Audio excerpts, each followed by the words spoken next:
kebanyakan pengajaran-pengajaran Kristen mengajarkan orang-orang Kristen untuk menjadi alat Tuhan.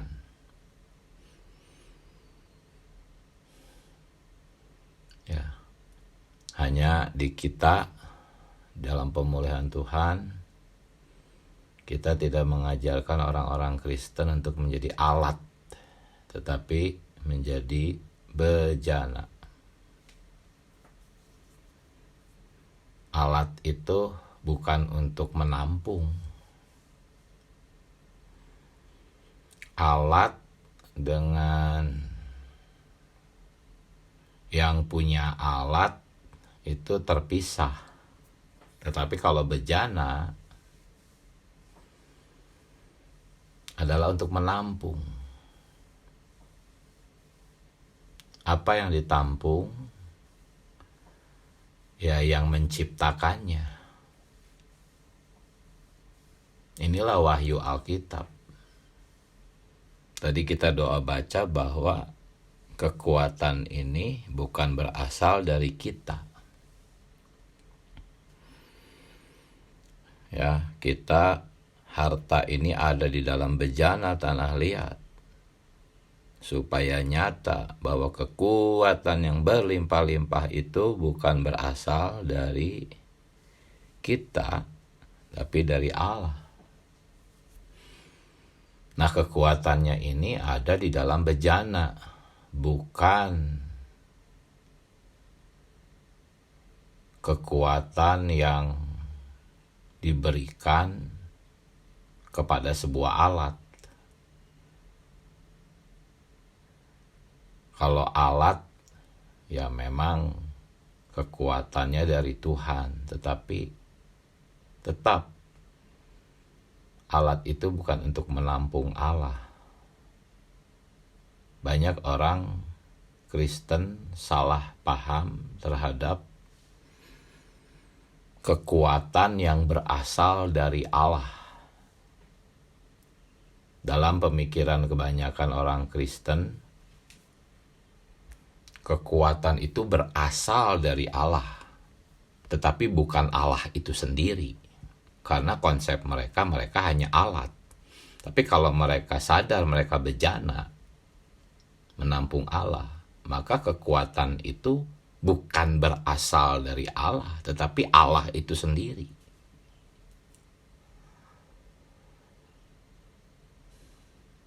Ya memang berasal dari Allah, tetapi Allah itu sendiri adalah kekuatan. Kalau hanya sekedar berasal dari Allah, maka Allah duduk di surga, Tuhan Yesus di sebelah kanannya, maka dari surga dikirimlah baterai gitu ya, batu baterai kekuatan untuk menjadi kita bisa kuat. Tapi Allah dan Kristus ada di surga.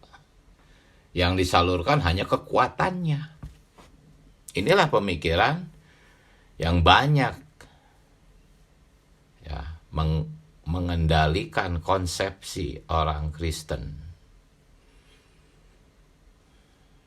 Padahal kita ini sebuah bejana menampung Allah. Kekuatan itu adalah Allah sendiri, bukan sekedar berasal dari Allah. Ini sebetulnya kan judul besar seluruh buku FKKP kita ini. Yang disampulnya itu ya, menjadi bejana untuk maksud yang mulia. Betapa pentingnya memberitakan perkara bejana ini. Kita harus sampaikan, hai saudara-saudaraku di kekristenan, kalian adalah bejana, kalian bukan alat, kalian adalah bejana. Kalaupun mau menyebutnya dengan alat, ya alat untuk menampung Allah. Amin. Nah, kalau kita masuk ke dalam beritanya, yaitu di garis besarnya ada poin A sampai F. Ya, 4 poin pertama yaitu poin A, B, dan C, dan D, itu adalah bagian Allah. Kita tidak bisa ikut campur dalam bagian ini. Tapi poin E dan F itu bagian kita. Ya, saya akan coba bagi nikmat dulu untuk poin A sampai D, yaitu bagian Allah. Yang poin A. Poin A itu, saudara-saudari, garis bawahi kata disusun. Ya, kita ini menjadi bejana mulia karena disusun. Bukan kita yang menyusunnya, Allah yang melakukannya. Ini bagian Allah. Di Roma pasal 5 ayat 19b dikatakan, oleh ketaatan satu orang semua orang tersusun menjadi orang benar. Teks aslinya ada kata tersusun. Jadi oleh ketaatan satu orang, bukan oleh ketaatan kita. Ini adalah pekerjaan Allah. Pekerjaan Allah adalah menyusun kita menjadi bejana yang mulia. Kalau di Roma 5 ayat 19 itu menjadi orang benar. Jadi kita menjadi orang benar itu karena Allah yang menyusunkan itu ke dalam kita, ya. Demikian juga dengan bejana yang disiapkan untuk tujuan yang hina. Tadi Roma 5 ayat 19b. Kalau di 19a-nya itu mengacu kepada bejana untuk tujuan yang hina, yaitu oleh ketidaktaatan siapa? Satu orang. Jadi ya, oleh ketidaktaatan satu orang, yaitu Adam, maka semua orang telah tersusun menjadi orang berdosa. Ini sama juga. Ini orang-orang berdosa tidak berdaya.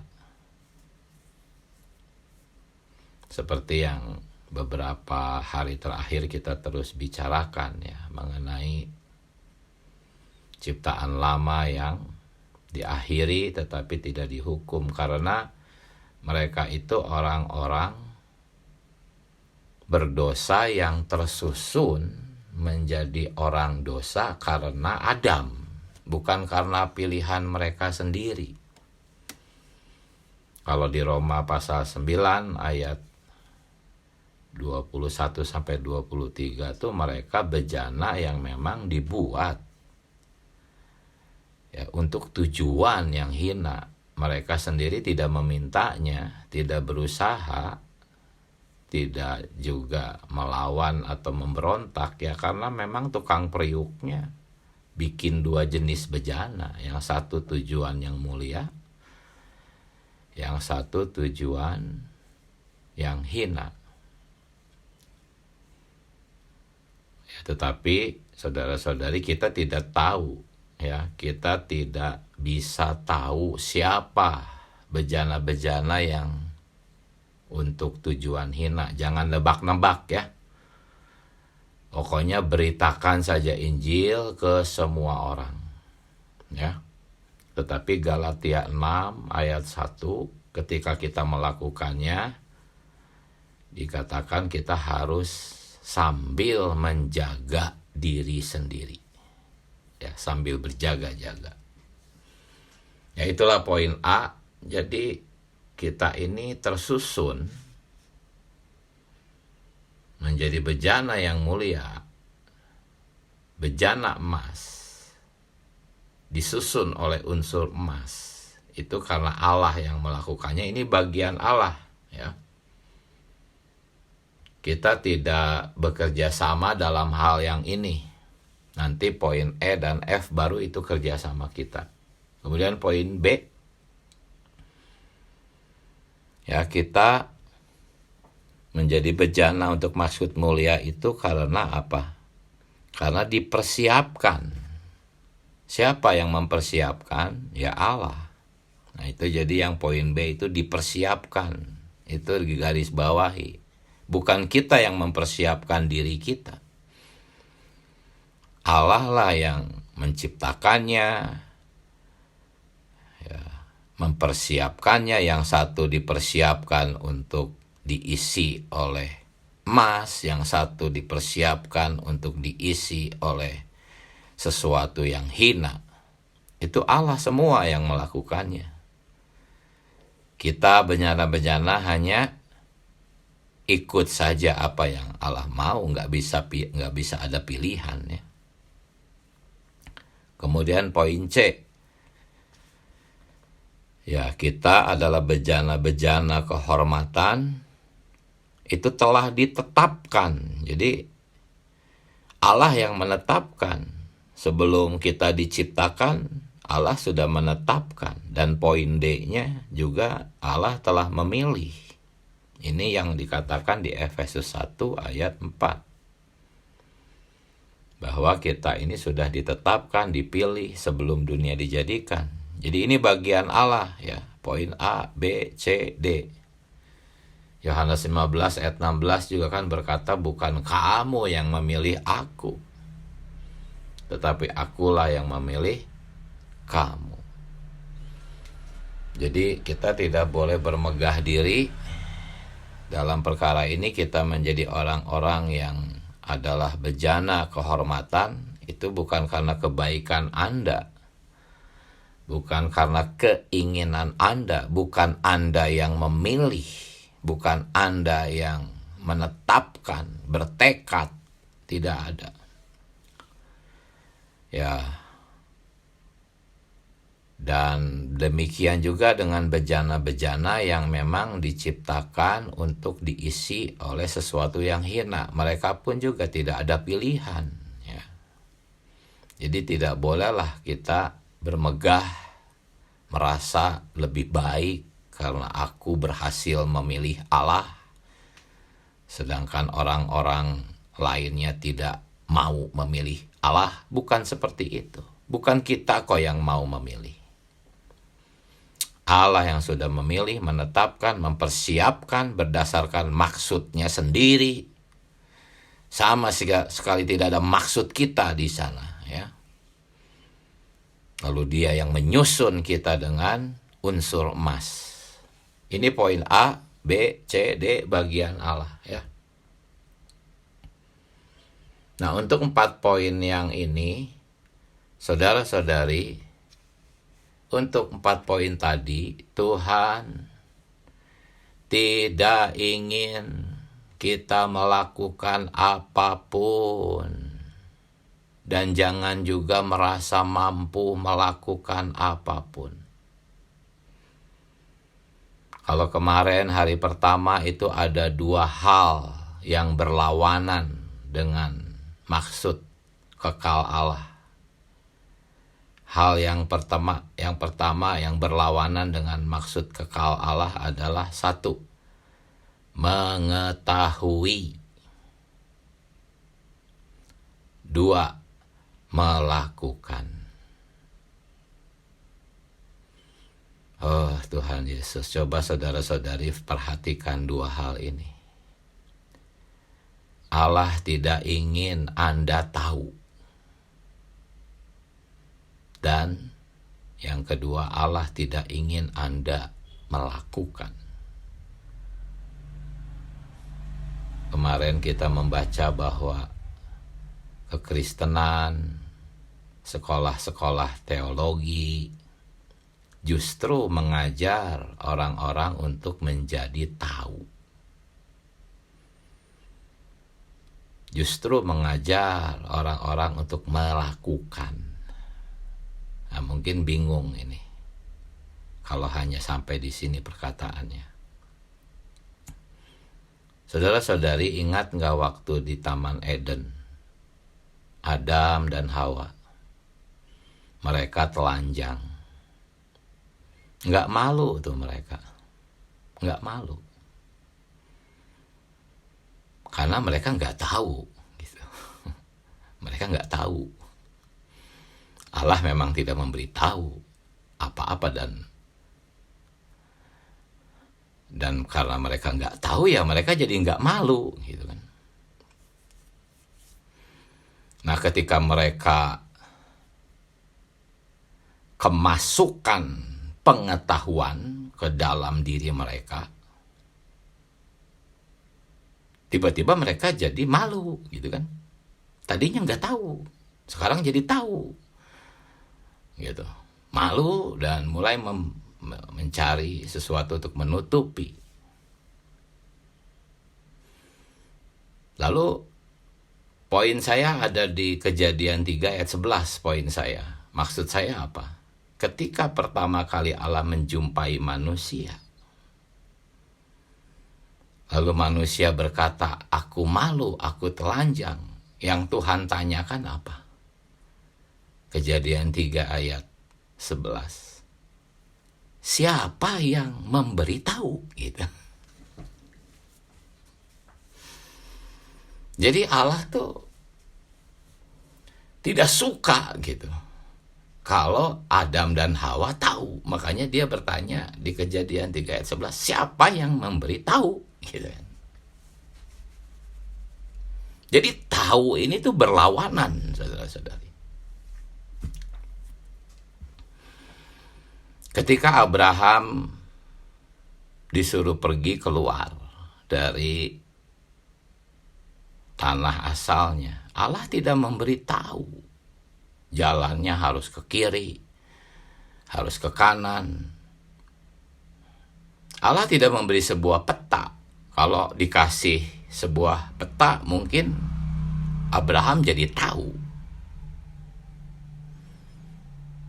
Lalu ya udah, Abraham akan pergi berdasarkan pengetahuannya, gitu kan.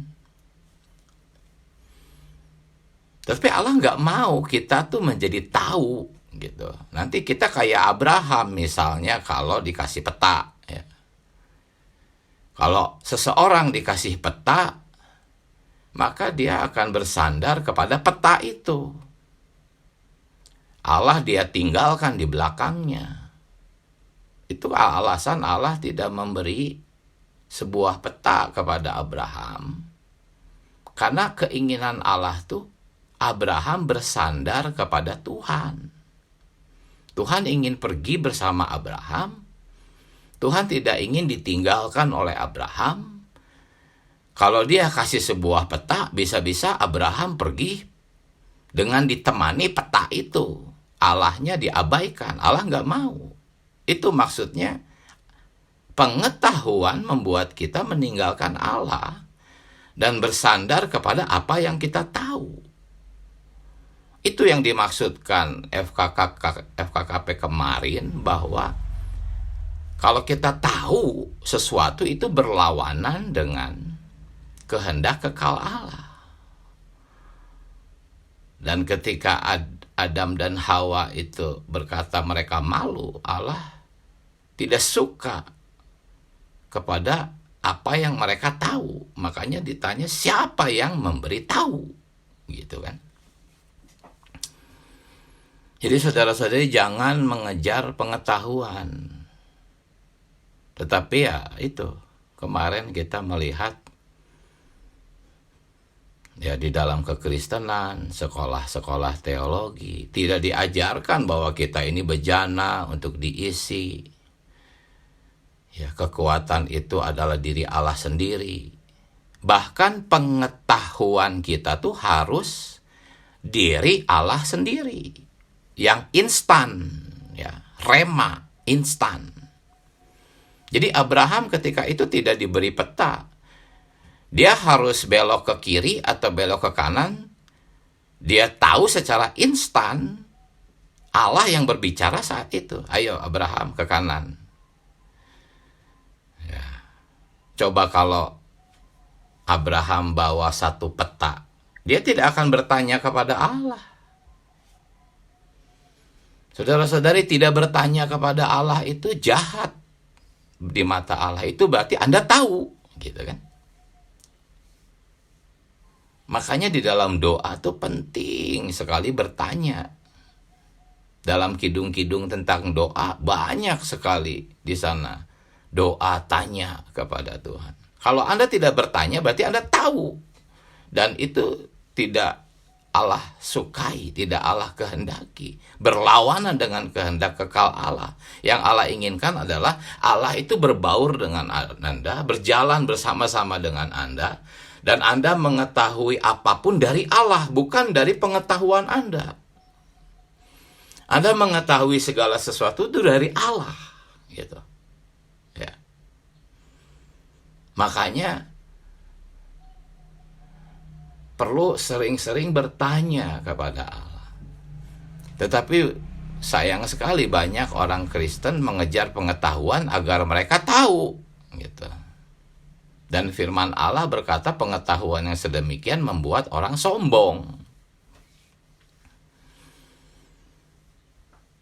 Ya itulah yang kemarin kita baca bahwa justru kekristenan dan sekolah-sekolah teologi itu berlawanan dengan kehendak kekal Allah, karena mereka itu justru membekali orang-orang dengan pengetahuan. Itu seperti Abraham dibekali dengan peta, gitu. Sehingga mereka bisa dan merasa mampu berjalan sendiri tanpa Allah, karena udah tahu kok.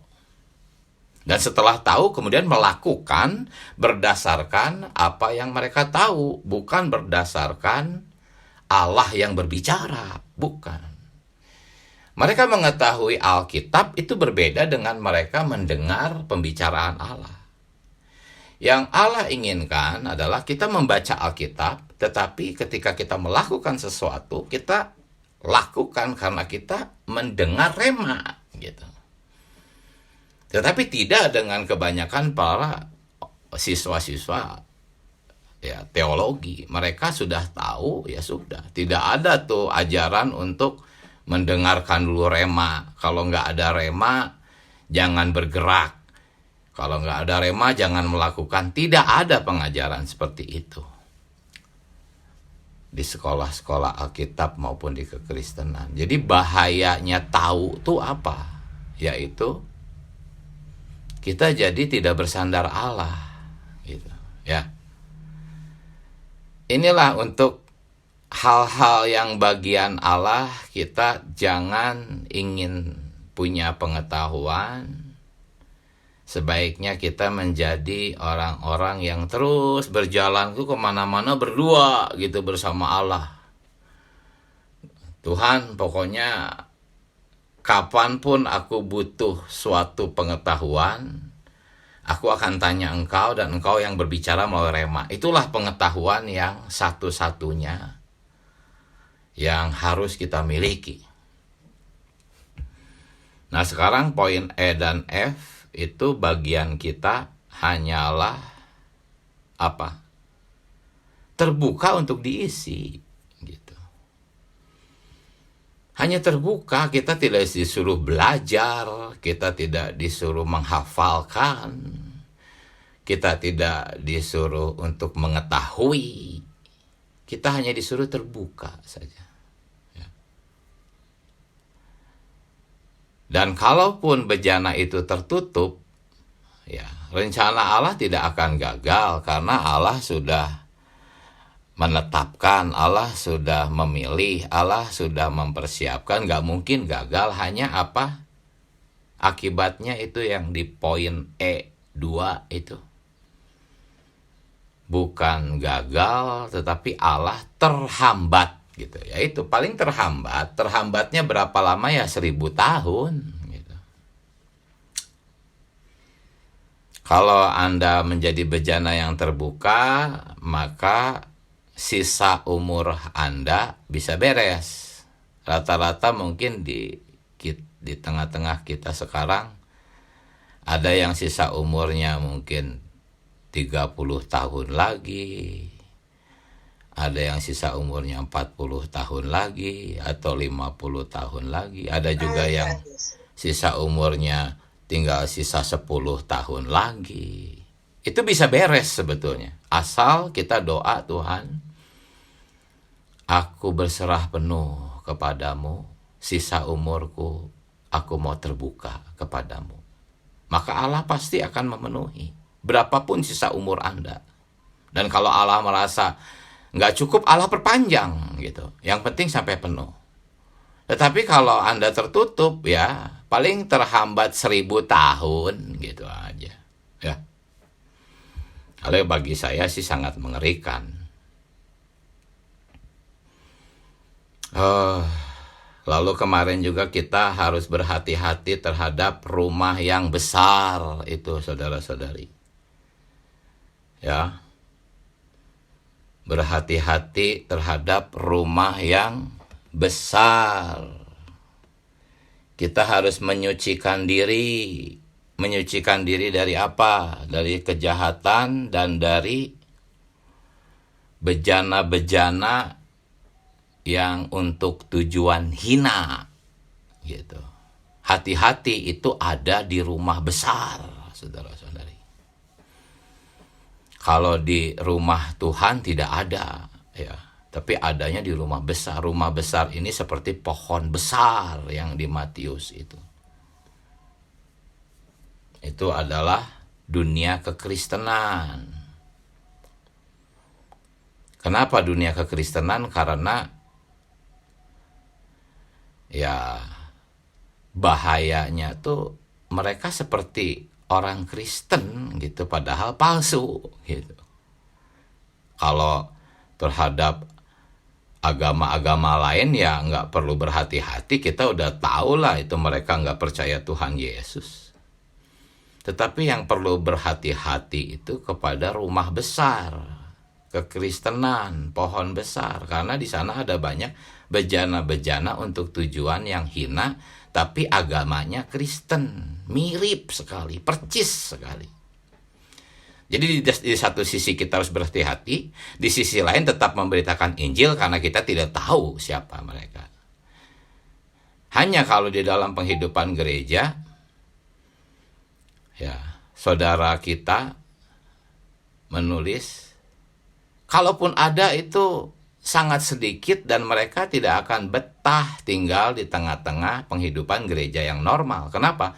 Karena makanan di tengah-tengah kita tuh nggak cocok untuk bejana-bejana yang dipakai tujuan hina itu. Jenis makanannya beda. Di tengah-tengah kita hanya ada Kristus, hanya ada nasi putih. Mereka nggak akan nikmat gitu terus-menerus berkumpul di tengah-tengah kita. Akhirnya mereka akan keluar gitu. Itulah yang membuat penghidupan gereja yang normal tuh lebih steril, jauh gitu. Kalaupun ada 1-2 nggak akan bertahan, pasti mereka kabur. Tapi di dunia, di rumah yang besar, pohon yang besar, itu ada setan-setan seperti burung-burung yang hinggap. Makanannya pun makanan daging semua. Daging-daging yang jatuh, alamiah, duniawi. Pasti jadi otomatis bahkan bukan hanya banyak, lebih banyak gitu. Saudara kita mengatakan 1 gandum tuh dikelilingi oleh 20 lalang. Jadi 1:20 antara bejana-bejana terhormat dan bejana-bejana untuk tujuan hina. Jadi hati-hati.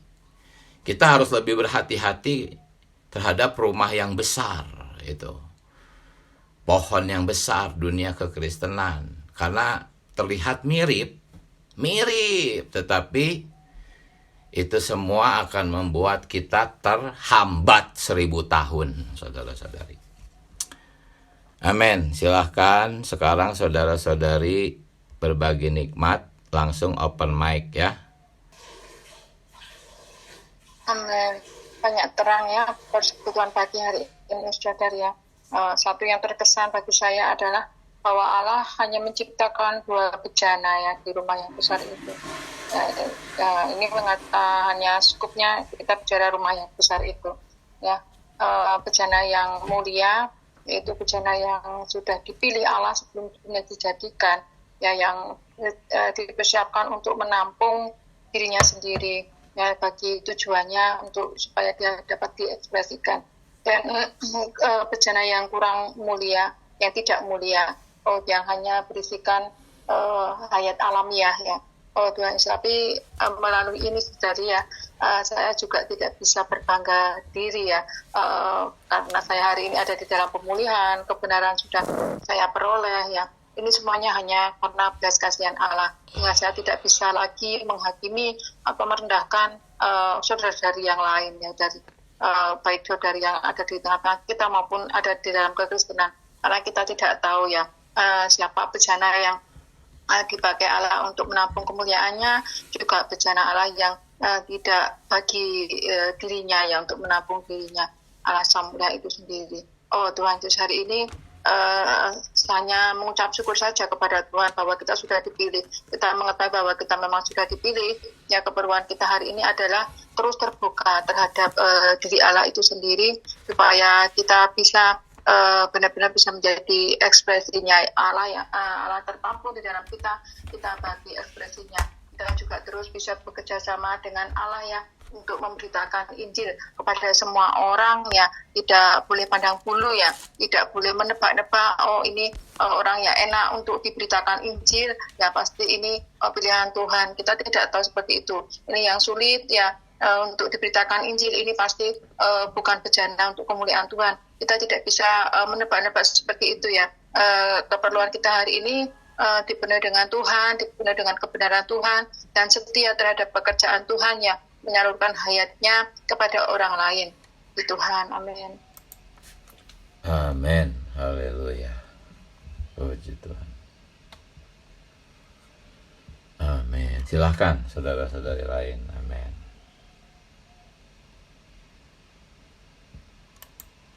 Tuhan Yesus. Amin, silahkan. Amin, puji Tuhan, ya. Pagi ini yang saya nikmati, ya, menjadi bejana baru terbuka, ya. Tadi yang banyak disekutukan, kalau di dunia kekristenan ini, ya, ingin tahu, mengetahui dan melakukan, ya. Tadi saya terjemah ketika diuraikan mengenai manusia yang jatuh ini, ya, karena dia makan pohon pengetahuan ini, akhirnya dia mengetahui dirinya ini telanjang, ya. Lalu yang Tuhan tanya adalah siapa yang memberitahu. Nah, ini sungguh ya boleh dikatakan mengerikan, ya. Pengetahuan menjadikan orang ini tahu, ya. Nah, setelah tahu akhirnya mengetahui, akhirnya melakukan. Nah, yang Tuhan inginkan bukan manusia ini mengetahui dan melakukan, tetapi adalah menjadi bejana yang terbuka, ya. Nah, ini tadi yang menjamah saya adalah kita baru terbuka, ya. Karena kalau nggak terus terbuka, ya, akan menghambat pekerjaan Tuhan, ya. Akhirnya pendisiplinan 1000 tahun, ya. Karena itu ya berapapun sisa umur kita ini baik-baik di hadapannya, ya, menjadi bejana yang terus terbuka, menampung dia. Inilah yang saya nikmati pagi ini. Amin, puji Tuhan. Puji Tuhan, amin. Tuhan Yesus. Silahkan saudara-saudari yang lain, amin. Tuhan Yesus, silahkan.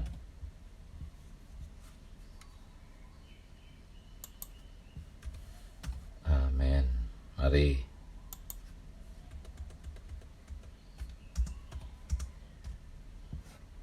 Ya, silahkan saudari Dani. Amin. Puji Tuhan, rasanya kok nggak fair, ya, kalau saya sudah diberkati melalui penjelasan saudara, ya, sehingga menjadi terang benderang pagi ini. Di Tuhan bahwa kita itu adalah bejana-bejana. Nah, menjadi bejana untuk kemuliaan atau yang orang mulia adalah di tangan Tuhan. Tapi bejana yang untuk kemuliaan dan kehormatan ini ya harus terbuka. Hari demi hari itu kita harus senantiasa damba akan Tuhan, terbuka pada penyalurannya, sehingga kita bisa terisi penuh. Di diri saya banyak masih pintu-pintu yang masih tertutup. Jangan itu. Nah, saudara tadi mengingatkan kita, kalau kita nggak mau sekarang terbuka, ya Tuhan akan apa 1000 tahun, dan ini sangat gak enak ya. Perlu terus terbuka kepada pengisian itu, yaitu minyak, yaitu diri Tuhan sendiri ya. Tetapi kembali lagi melalui datang kepada Dia, menikmati Dia, tidak tahu apa-apa dan senantiasa bertanya dalam banyak hal, dalam semua hal harus bertanya kepada Tuhan. Dan bergerak oleh Tuhan dan di dalam Tuhan. Ini saya seringkali masih oleh diri saya sendiri. Pagi ini kembali diingatkan supaya tidak tahu apa-apa dan senantiasa bertanya kepada Tuhan, juga terbuka kepada penyaluran Tuhan. Amin. Puji Tuhan. Haleluya. Amin. Silahkan. Amin. Masih ada waktu, saudara-saudari, mari. Amin. Tuhan Yesus.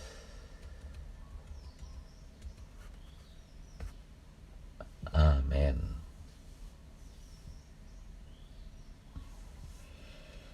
Oh, Tuhan Yesus.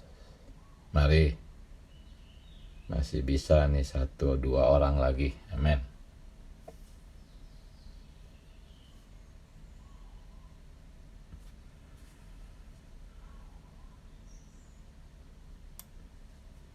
Saudara Diki mau tanya, boleh? Ya, silahkan. Ketika Allah bertanya kepada Adam ya, siapa yang memberitahumu? Apa maksudnya ya? Bukan kan Allah sebenarnya sudah tahu. Tapi apa yang membuat Allah ada pernyataan seperti itu di dalam kitab suci? Untuk apa bagi kita? Pohon yang dilarang oleh Tuhan kan pohon pengetahuan. Jadi Allah tidak ingin manusia mengetahui sesuatu dari orang lain, dari si Satan, musuh Allah. Allah ingin manusia hidup bersandar kepada Tuhan saja. Segala sesuatu yang ingin diketahui, tanyanya kepada Tuhan. Jadi Allah itu tidak mau membekali manusia dengan pengetahuan untuk menjadi sandaran hidupnya. Allah ingin dirinya sendirilah yang menjadi sandaran.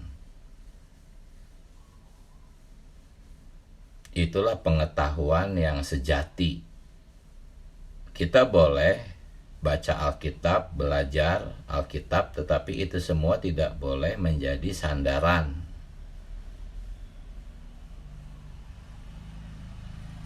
Jadi siapakah yang memberitahu? Sebetulnya pertanyaan ini kan dilanjutkan, apakah kamu makan dari pohon pengetahuan? Itu lanjutannya kan gitu, ayat 11. 3, Kejadian 3. Ya kurang lebih seperti itu ya. Saudari Indrawati tadi mau bagi nikmat, saya kasih kesempatan dulu ya. Amin. Silakan. Ya, amin. Amin. Saya juga terjamah dengan 2 hal yang Allah tidak ingin kita lakukan, yaitu mengetahui dan melakukan. Ini Tuhan ingin hanya kita tuh mengasihi Dia dan terbuka kepadanya. Jadi menjadi orang yang tidak so tahu gitu ya, tidak menjadi orang yang bersandar kepada diri sendiri. Tapi Tuhan mau kita menjadi bejana yang hidup, bejana yang terbuka, yang hanya diisi oleh Allah sendiri. Ya, itu yang sangat menjamah saya pagi ini dan saya nikmati. Amin. Puji Tuhan. Ya, mengenai kejahatan pengetahuan ini, itu memang pertama kali mendengar tuh biasanya loading berat dulu ya. Setiap orang Kristen maupun kita. Karena memang dari kecil, lahir, itu sudah di sekolah-sekolah, di rumah, itu udah diajarkannya ya untuk punya pengetahuan gitu, lalu hidup berdasarkan pengetahuan itu gitu. Itu sehingga ketika berita ini disampaikan bahwa tahu itu berlawanan dengan kehendak kekal Allah, loading dulu pasti pemikiran kita ya. Ya, oke. Yang pasti kita akan terus diterangi kalau kita setia terus menikmati Tuhan. Amin. Mari kita menyeru nama Tuhan, saudara-saudari. Tuhan Yesus, terima kasih Tuhan. Oh Tuhan Yesus, kami adalah bejana-bejana. Amen. Kami bukan sekedar alat-alat. Amen. Kami bejana-bejana untuk menampung Allah. Amen. Allah lah isi kami. Amen. Allah lah pengetahuan kami. Amen. Allah lah sandaran kami. Amen. Semua pengetahuan yang sudah kami miliki, Ya, itu tidak boleh memimpin kami. amen. Allah lah yang harus memimpin kami. Amen. Tuhan Yesus, pimpin kami Tuhan. Amen. Teruslah berbicara kepada kami. Amen. Terima kasih Tuhan Yesus. Haleluya. Selamat pagi saudara-saudari. Sampai jumpa. Amin. Amin. Tuhan memberkati. Terima kasih Amin. saudara Deni, saudara-saudari pelayannya. Amin. Amin. Puji Tuhan Yesus. Tuhan.